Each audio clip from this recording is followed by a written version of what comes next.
Pernah kebayang nggak satu unggahan di media sosial bisa bikin sebuah media besar dituntut ratusan miliar rupiah? Nah, kali ini kita akan kupas tuntas pertarungan hukum yang luar biasa antara majalah Tempo melawan pemerintah. Dan taruhannya ini bukan cuma soal uang, tapi soal kebebasan kita semua untuk tahu apa yang sebenarnya terjadi. 200 miliar rupiah. Saya ulangi, 200 miliar. Bukan, Anda nggak salah baca. Angka sebesar inilah nilai gugatan yang dilayangkan oleh Kementerian Pertanian kepada Tempo, salah satu majalah investigasi paling dihormati di Indonesia. Gila kan? Ini kan langsung bikin kita mikir ya, emang apa sih yang bisa dilakukan sebuah majalah sampai dituntut dengan angka yang fantastis kayak gini? Laporan macam apa yang mereka buat sampai bikin pemerintah bereaksi sekeras ini? Nah, disinilah ceritanya jadi menarik. Ternyata akar masalahnya itu bukan dari laporan investigasi mendalam yang ada di majalahnya. Bukan. Pemicunya justru datang dari sesuatu yang jauh lebih pendek, jauh lebih viral. Coba kita lihat perbedaannya. Di sebelah kiri, ini judul laporan utamanya. Relatif netral. Risiko Bulog setelah cetak rekor cadangan beras. Oke kan? Tapi lihat yang kanan. Ini judul promosi di media sosialnya, poles-poles beras busuk. Jauh lebih provokatif. Nusuk banget. Dan ya, judul inilah yang jadi biang kerok dari semua masalah hukum ini. Kalau kita lihat dari sudut pandang Kementerian Pertanian, unggahan ini jelas bencana.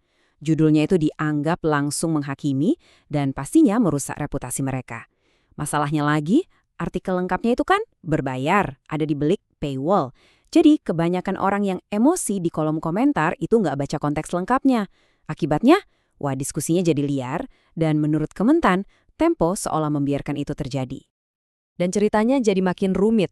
Sebelum kasus ini dibawa ke pengadilan, Kementan ngadu dulu ke Dewan Pers. Dan hasilnya, Dewan Pers mutusin kalau Tempo memang terbukti melanggar kode etik jurnalistik.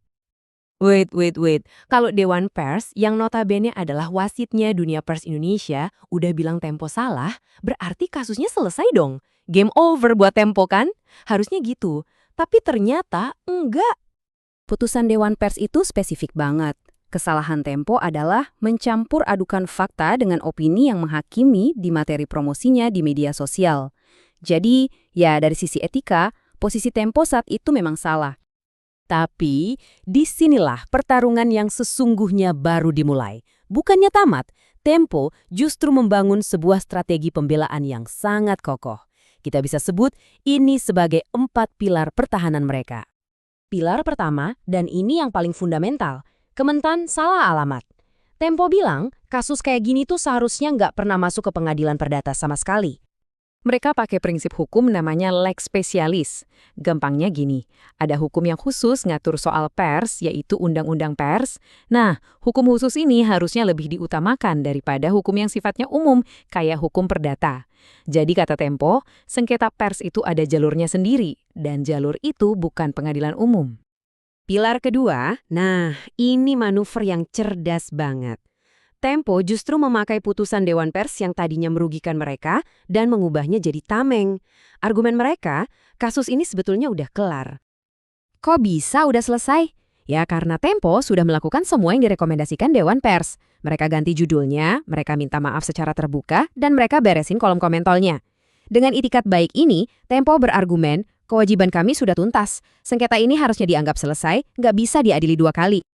Di pilar ketiga, argumennya jadi jauh lebih tajam. Tempo bilang, gugatan 200 miliar ini bukan murni upaya mencari keadilan. Ini adalah serangan yang tujuannya untuk membungkam kritik. Istilah hukumnya itu slap. Anggap aja ini kayak taktik ngebully lewat jalur hukum. Tujuannya itu bukan buat menang, tapi buat bikin lawannya kehabisan sumber daya, kehabisan uang, kehabisan tenaga, sampai akhirnya mereka nyerah dan berhenti bersuara. Dan menurut Tempo, kasus ini punya semua ciri-ciri slap.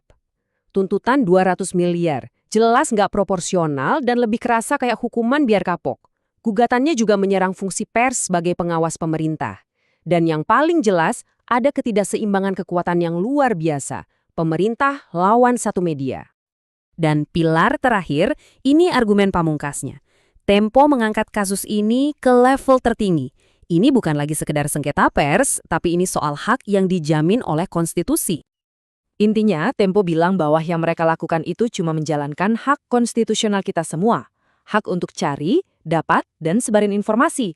Jadi ini bukan lagi sekedar soal jurnalistik, tapi pembelaan terhadap salah satu pilar utama demokrasi di Indonesia.